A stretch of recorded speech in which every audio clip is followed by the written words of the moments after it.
এই সায়েন্সের এই হলগুলোতে নাকি বিভিন্ন সময়ে আগে আমরা দেখতাম গণরুম, গেস্ট রুম, আর এখন দেখছি বিভিন্ন রুমে রুমে মুড়ি পার্টির নামে একটি ছাত্র সংগঠনের প্যানেলের নাম কে কত বেশি মনে রাখতে পারে। অর্থাৎ একটি মুড়ি পার্টি হচ্ছে, মুড়ি পার্টির সময় ফার্স্ট ইয়ারের শিক্ষার্থীদের বলা হচ্ছে দেখি কে কত আমাদের প্যানেলের নাম কে কত মনে রাখতে পারো।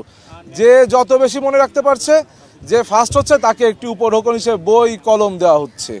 এবং আপনি জানেন যে এই নির্বাচনী আচরণবিধিতে বই কলম বা কোনো উপঢৌকন দেওয়া সম্পূর্ণরূপে নিষিদ্ধ।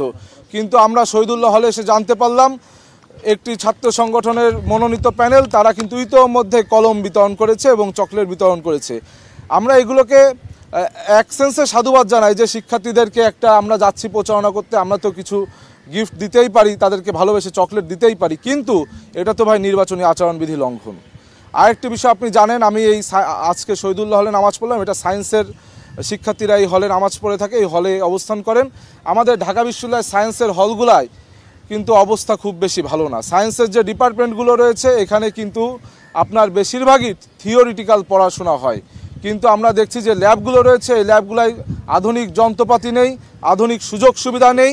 আজকে সায়েন্স রিলেটেড যে সাবজেক্টগুলো রয়েছে আমরা দেখছি আমাদের সমুদ্র থেকে তেল সহ বিভিন্ন খনিজ উৎপাদন যখন উত্তোলন করা হয় বাইরের দেশের এক্সপার্টাইজ আনা হচ্ছে, কিন্তু আমরা ঢাকা বিশ্ববিদ্যালয়ের যে সায়েন্স বিভাগের শিক্ষার্থীরা রয়েছে তাদেরকে যদি আমরা স্কিলড করতে পারতাম, আমরা যদি থিওরিটিক্যাল থেকে মোর দ্যান থিওরিটিক্যাল থেকে আমরা একটি স্কিল বেসড পড়াশোনার দিকে তাদেরকে আওতাভুক্ত করতে পারতাম, সেক্ষেত্রে কিন্তু এই এক্সপার্টাইজ আমাদের বিশ্ববিদ্যালয় থেকেই গড়ে উঠত।